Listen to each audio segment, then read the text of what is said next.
Host Ashley Burgess. This is another Perspectives Off the Cuff moment because I've been thinking a lot lately about my direction, about my life, about what to do, because I know that there's more to life than what we see.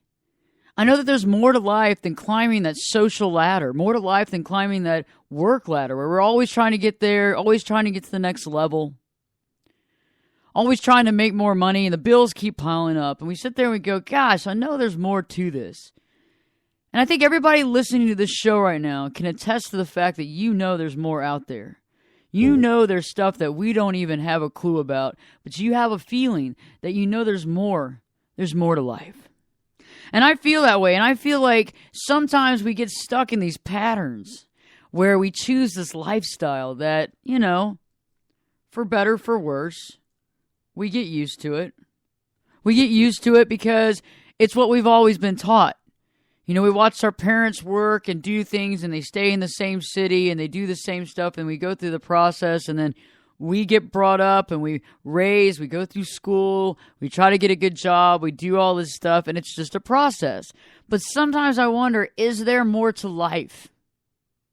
Are we missing out sometimes by just doing this formulation, by just following suit with whatever we've been taught, what we've seen? And sometimes I feel like we're missing out. And there's a lot of times when I go to bed, even during the day lately, even more so during the day, I actually think about getting off the grid. I think about moving on. I think about, selling all my stuff and figuring out what to do with it and moving to some island and having some little business and being happy with it. And I think that that's interesting because I think that a lot of us are probably dealing with something like that right now. Where we're happy with our life. It's not like we're unhappy, but we constantly feel like we need a vacation. And I think that when you start hitting that crescendo of needing a vacation, I think maybe we're missing out on what our life is supposed to be like. I think our life can be so amazing, but I think sometimes our life has been structured a specific way. I feel that to some degree, we know that there's more to life. We know that. We know there's more to life than what we make of it. We know that. We know that there is a lot of things that are unseen. We know there's a lot of powers to be and a lot of energy and a lot of different levels out there. And we want to get to know all that stuff. But in the process, we're inundated in where we are. We're inundated in our life and our lifestyle. We get used to it, we live it, we breathe it. And we do this a lot of times with little thought. And I think we have to do it with little thought sometimes because otherwise if we think about it too much, we might actually get depressed. What am I doing? Why have I agreed to this? Is this all there is? Am I going to sit there and dream about taking a vacation? It's funny, every time I've gone on a vacation to somewhere that I think is beautiful, you always meet one or two people who are from the mainland, from somewhere else, and you start talking to them, and they've been there for 10 years, and you go, you've been here for 10 years, why? And they go, because I got tired of it. I got tired of it. I wanted to see the world. I wanted to do something different. I wanted to live off the land. I wanted to be around people where it wasn't all about cell phones and iPads and everything that got in the way of actual social interaction, and I think that there's something to be said there. And we always sit there and say, wow, you're so brave. That's so amazing. But really, are they so brave? And to some of us, it scares the living bejesus out of us to do something that crazy. To actually sell all our stuff and move in the hopes of finding more conscious living. I mean, think about it. We're all like, oh gosh, what happens if something goes wrong? What happens if something doesn't work? What happens if we figure out that this is not the life we wanted? It's interesting, too, because we're scared to follow these thoughts. These big, huge, lifestyle-changing thoughts, right? Because these are big thinking things. This is big thought right here.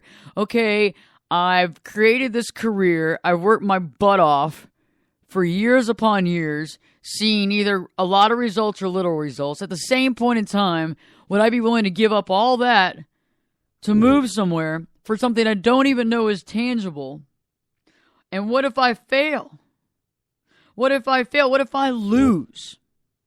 What if some way I miss out on climbing the work ladder and I get behind the 8 ball and I have to come back and have to clean up the mess? And I think that's the fear cycle that we have within us, where we're like, I know we can be so big and I know we can create so much amazing stuff, but at what level am I scared to death of leaving this life and this whole inundated system that I've created for myself? And it scares me sometimes because I can see the big picture, but yet I catch my mind locking down on a small picture. And I think a lot of you can understand where I'm coming from, because it's like when we open up our brain and we have these amazing thoughts, and a lot of it is created in our heart, right? So a lot of it goes from heart to mind, mind to heart, heart to mind. And so our heart has this huge concept and we go, oh my God, okay. Yeah, I've been wanting to be this my whole life, and I'm creating this and I'm working my butt off, but maybe that's not really what I'm supposed to be doing. Maybe I'm supposed to go off the grid and do this. And if I do this, maybe these amazing things are going to happen to me, okay? Maybe my life's going to change in so many miraculous ways I can never dream of it. And right when you think about those miraculous things, right before you can see the miracle of it, your brain shuts down and all you feel is fear. Oh God, what if it doesn't work? I've read these articles on these women that go and they move to Costa Rica and they sell everything, and then they realize that Costa Rica wasn't at all what they needed to go to and they had to move back. Oh my God, moving back? Ah, Jesus.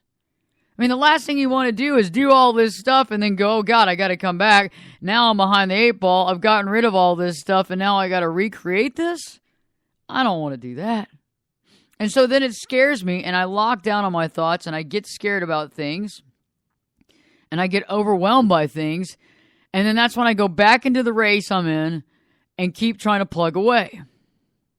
And lately I've been working on new projects to organize, and, I have a couple of hours on one station that I'm actually wanting to take, for people and put them on the radio and do that kind of stuff. But in this process, it's a lot of work that's not, I don't feel, in my wheelhouse as far as working with sales and stuff like that. Like, I'm really good with working with people, empathic. I work with my clients. I can understand and connect with anybody on the planet. But I have certain things that I don't feel are my best of strengths. And maybe that's me putting myself down. And I understand that we have a tendency of pigeonholing ourselves, especially when we're getting to a level where we're scared of our success, maybe. Scared of the unknown. But I think better yet, it's like sometimes maybe it's our subconscious telling us these are things that we don't necessarily like to do. These are things that we necessarily aren't really that happy with doing. And maybe that's why it's so difficult for us to do. Now, whether or not we have to overcome that, jump over that hurdle and say, you know what? Life's not all peaches and cream. We got to do something about it. Maybe that's it. Maybe that's it. But you know what? Maybe it's telling us on the flip side, Ashley, you're barking up the wrong tree. Take care of what you need to take care of and find your niche. But also, it could just be me being scared. I get it. And I understand that. And I think that a lot of times we deal with this process on a daily basis because big change is scary. People can tell you all the time, oh, yeah, change. But you know what? When you really think about it and you don't just go, full throttle, it's scary. It's like pulling off that Band-Aid real slow. It's going to hurt. It's going to really hurt. What are we going to do about it? And so when I have that scared moment of following my true, beliefs and visions, and I have those great visions, and then the vision kind of like locks down, and it goes back to fear base. And I know it does that because I'm fearful of the fact of what happens if I do what I think I should do. Will it work or will it not? And it's like, you can't even get past that. And so now, I'm thinking about this right here on the air, live.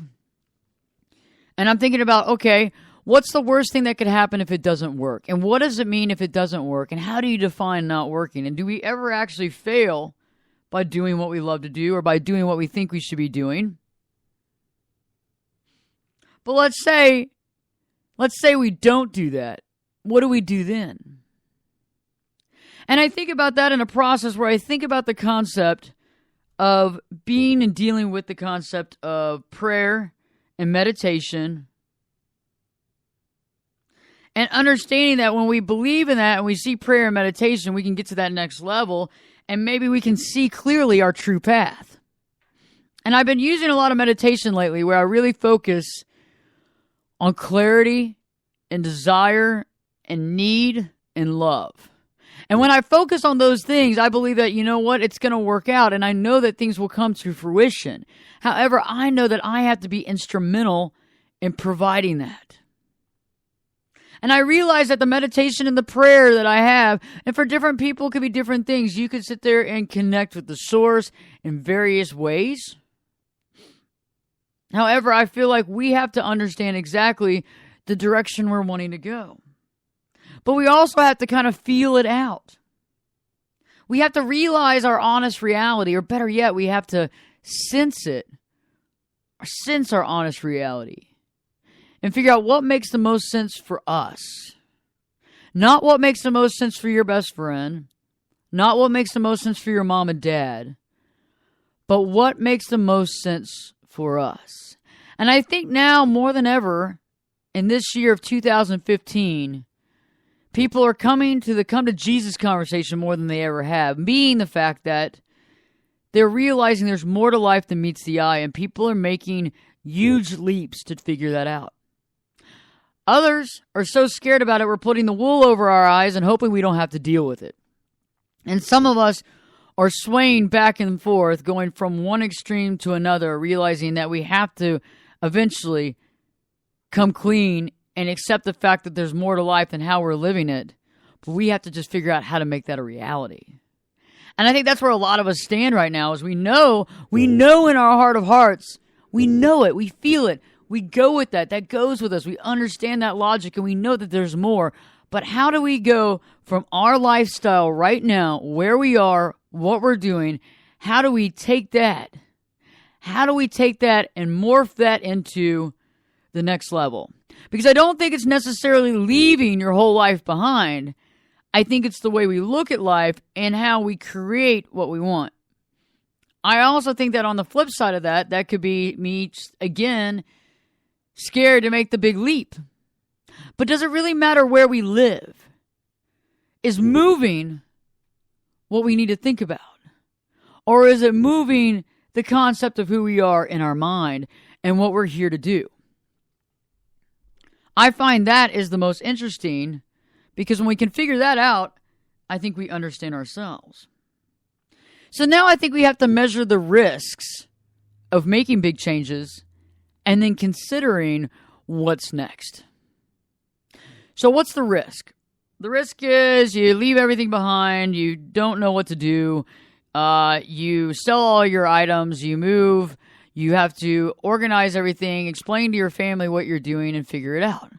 If you're married, you have to try to figure out how to discuss this with your spouse and see if they want to do the same. If you have kids, this is another leap.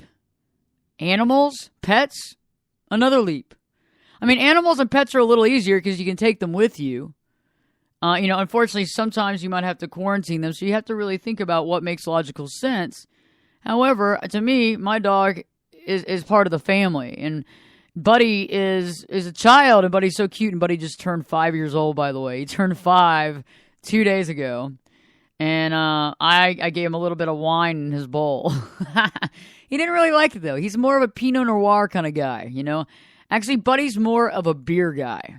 He's more of a margarita, Pinot Noir kind of guy. And he doesn't get a lot of liquor or alcohol, but he gets a little bit, and he got a little bit for his birthday. But he's definitely going with me no matter what. And I know that I would have to discuss this with my significant other and figure out what's the next step. And we would have to be on the same level. And for everybody out there who is not married and is not living with somebody and doesn't have children, your life is a little different. You're able to make major jumps based on how you feel. Now, I'm not saying that that's easy for you. I'm saying that might even be harder because you're going to be moving somewhere or doing something solo. And you got to be able to sit there and say, okay, I'm rocking and rolling on this on my own. I'm going to do this and I'm going to figure out how to do this, and I got to get my money together and I got to get my stuff together and I'm going to do it. So we have to sit there and think about it. What makes the most sense? We have to measure the risk and figure out what risks there are, and then figure out what the risks are of not taking the risk. On that flip side, is there regret? Is there being upset? Is there sadness? Is there resentment? Do you feel like you're actually not living the life that you want to live? And I think that's paramount for us to figure out what the next step is. Because if we don't feel like we're living a life worth living, then what are we doing? What are we doing? It makes absolutely no sense. So there we are living a life and we're like, well, and every day you go home and you do the same thing and you do this and you do that. And then you go, man, I just feel like I've missed the best years of my life. I don't want to feel like that. I don't want to do that. I don't want to be that. But yet I don't want to sit there and run in an escape type path thinking that's going to be my future, when in reality, I'm just escaping what I need to be doing. Because when I deal with my clients a lot, we talk about that. Because a lot of people want to run and want to move because they think that that's the next logical step for them to have a good life. But is that? Don't we have to deal with the issues we have right now wherever we are? Because those issues are just going to come and haunt us. But if we have dealt with our issues and we're looking for more meaning in life, maybe that's the actual next logical step on what we need to do. Maybe that's the logical step that we need to take to move on and to figure out what our next step is. Maybe that's what we need to do. Maybe taking that leap of faith and believing in ourselves will only make us that much more stronger and successful, because our inside internal self will look toward us kindly and realize that we care enough to do something that doesn't feel comfortable. And I think that comfort zone is something that really, really screws with us. There's another word for that, but I decided to use the word screw with us.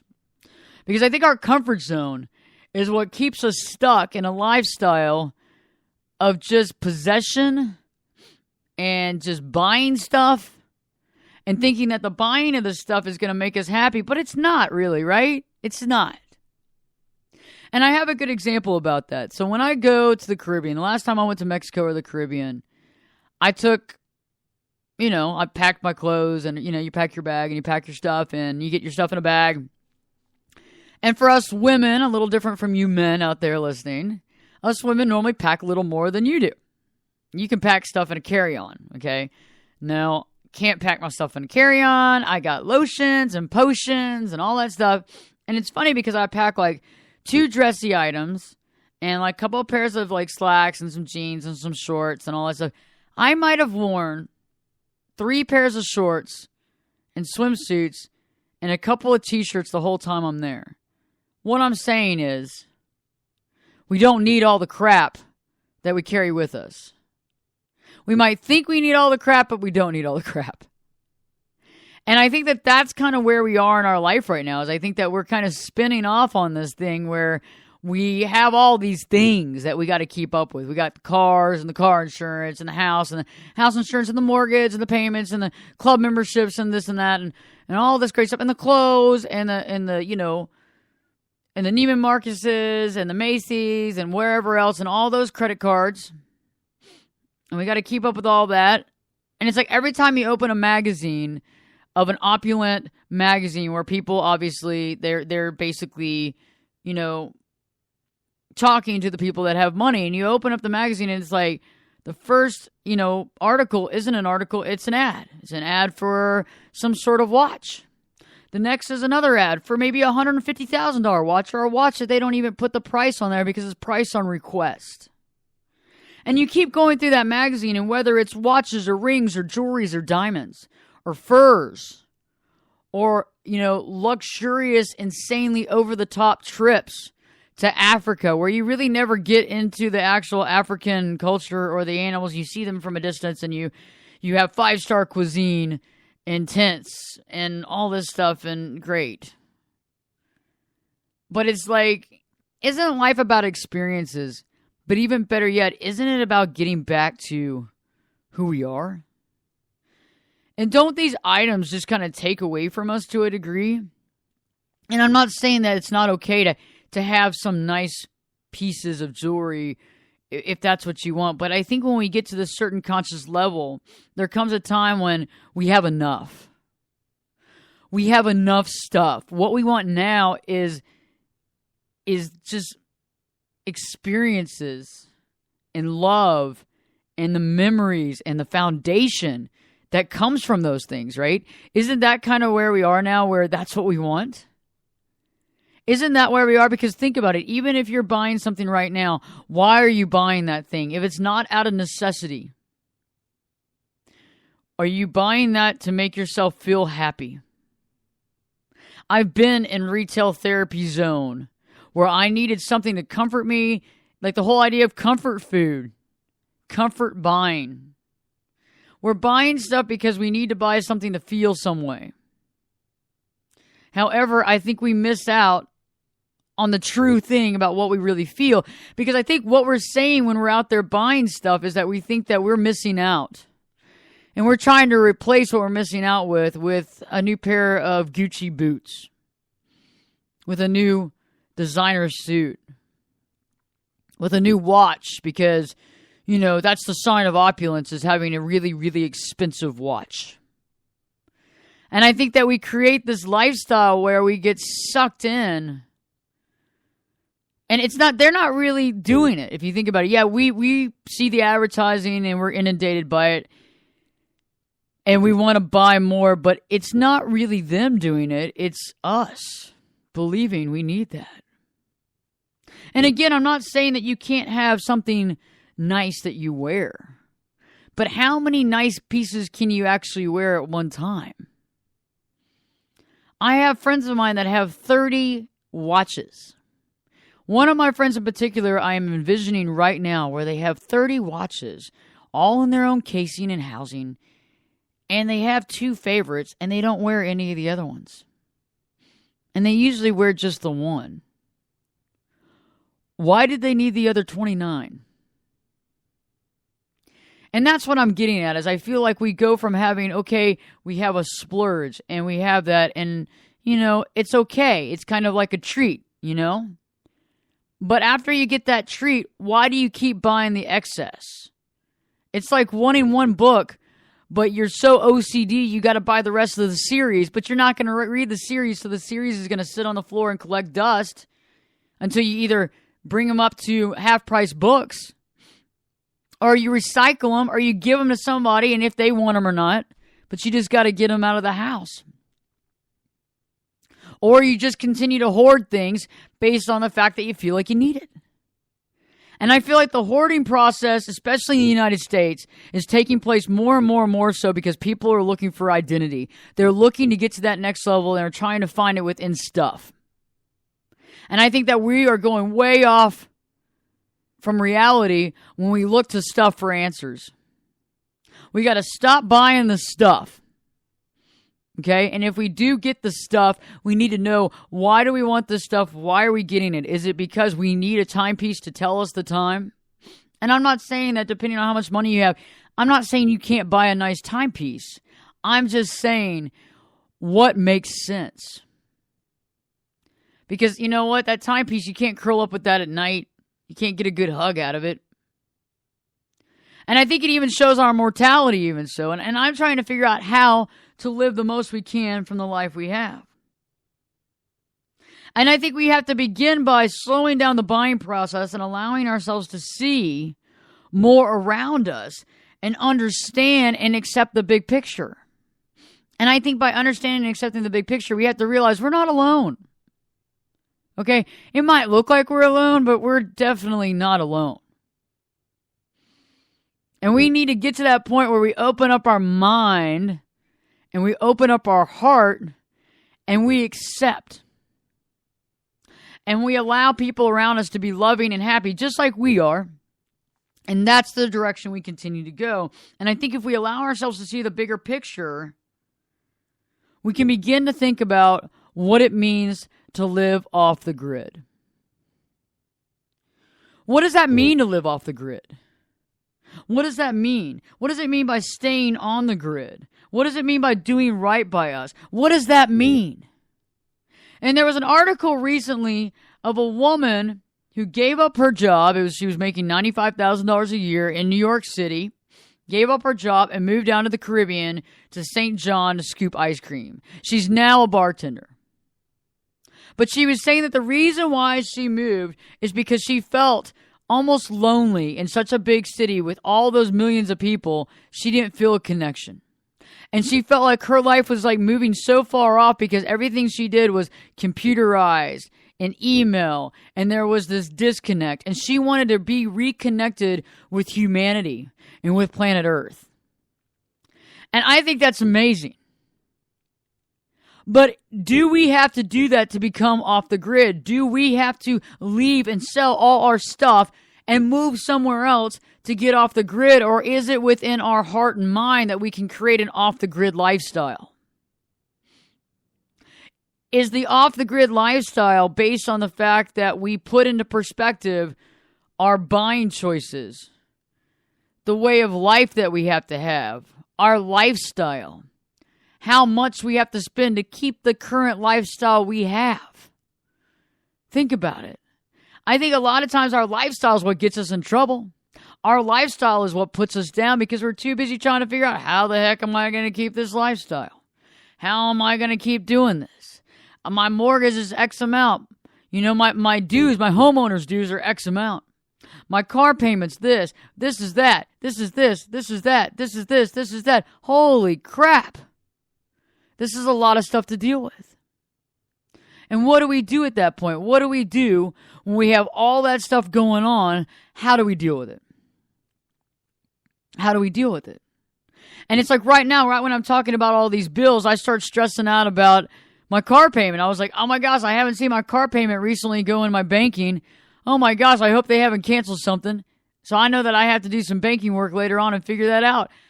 I don't like doing that stuff. I get stressed out. And sometimes you sit there and you go, why do we do all this stuff just to get more and more stressed out over our finances and bills? You know, when you're dealing with paying bills and you're not making as much money as you were and everything's stressing you out, and when you have to take something, you have to do something, and there you are handing over that credit card, just praying to God that credit card's going to go through. Or knowing that you have X amount of money in the bank and you got to wait to the end of the month before you can pay something. And it's like I sit there and I think about that and I'm like, you know what? And I'm sitting in 105-degree weather where I am currently. And I'm like, this is interesting. Is this what it's supposed to be? Is this what life's supposed to be? Are my choices of buying choices, are they supposed to imprison me? Am I supposed to be imprisoned by my buying choices? Because that's what I feel like a little bit. Is I feel like if we were kind of living below our means and having a life that we really, really cherished, it wouldn't be that much of a stress level. Yeah, sure, you're not living in the house that all your friends go to and go, whoa, wow, man, that's great, wow. Must be nice, man. I'll stay here. I'd love to live over here. If I could just live on your balcony, that would be awesome. I mean, yeah, you might love to live in a nice house, and that's cool, but you have to sit there and think about it. Does that nice house bring you joy? And if it does, that's awesome. But at what level is staying in the system doing you? What are we doing that's right by us? And I think at this point in time, these are questions that you have to ask yourself. Where do you see yourself in 5 years? Think about it. Where do you see yourself in 5 years? What do you see yourself doing? Where do you see yourself living?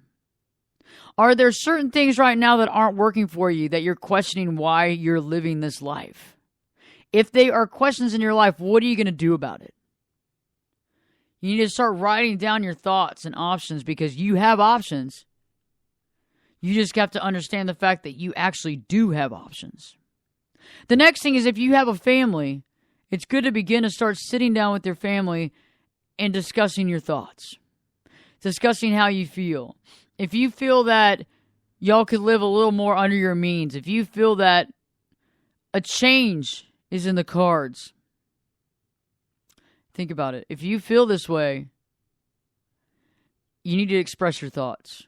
And the more you express your thoughts, the more other people will understand where you're coming from, and the more that your family will be supportive. And you have to explain it in the ultimate way as far as where you're coming from, because when people can understand you, they can get behind you, they can believe in you, and also you might be reflecting something that they're going through that they don't know how to verbalize. And we're all here together, and I think that in these next coming months, I think there's going to be more enlightenment, and there's going to be more understanding, and I think we're going to be in a place of amazing, amazing realities. And I think that the level of consciousness is just increasing day after day after day. And I think it's our turn to jump to that next level and figure out what's right for us. And I don't think that we have to sit there and follow our parents and our grandparents. I think that we need to create our own life perspective and figure out what our perspective is, and better yet, figure out where we need to be next in order for us to be successful, for us to be happy, for us to believe in us is what's so vitally important. And so when you're thinking about living on the grid or living off the grid or finding your true calling, start thinking about what is it that you could do, what could happen, what could go right, what could go wrong, and what's the next step. And I feel that the biggest quotient here, the biggest important thing to take away from this show is that when you have these grandiose ideas and you feel it in your heart and you bring it back up to your mind and you feel it in your heart and you bring it to your mind and your mind closes down, that's what we need to investigate, is why is it closing down and creating fear in our mind? What is it keeping us from doing? Are we stopping ourselves? Are we putting a boundary for ourselves to not get to that next level? Are we halting ourselves? Because I think the answer is yes. Now why? Why do we put a boundary up of our own success? And that's what we need to focus on. That's what's important. That's what's going to help us get to the next level and mentally and emotionally live off the grid. I have a great show for you next. I have more and more concepts coming into my headset every day. And I want to hear from you. I want to hear your ideas, and I want to hear your comments and your thoughts. Check out my website at ashleyburgess.com. Ashley, BERGES.com. ashleyburgess.com. Check out Perspectives with Ashley Burgess. And please like me here on Spreaker. Like the show on Spreaker. Comment. I want to hear your comments and thoughts. And definitely, I'd like to have you on the show. Again, it's Ashley Burgess, BERGES. And I want to hear from you because guess what? It takes all of our perspectives to understand the true reality. Stay tuned. Got a great show for you next. And I'll be back this time in 3 shakes.